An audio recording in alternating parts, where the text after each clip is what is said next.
from one end to another, complaining to everybody how things have been so difficult and how things have not been moving the way you wanted it. Oh yes. So long as you're righteous, oh, the Bible says your expectation shall be granted. This morning is a different morning.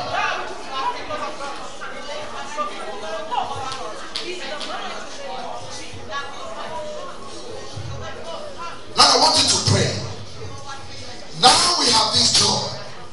Remember I said that this joy is a vehicle that will take you to the place of pleasure. I know that so many of us love pleasure. If you love pleasure, can you raise up your hand? If you love pleasure, oh yes, that is why we put on so much good clothes and we want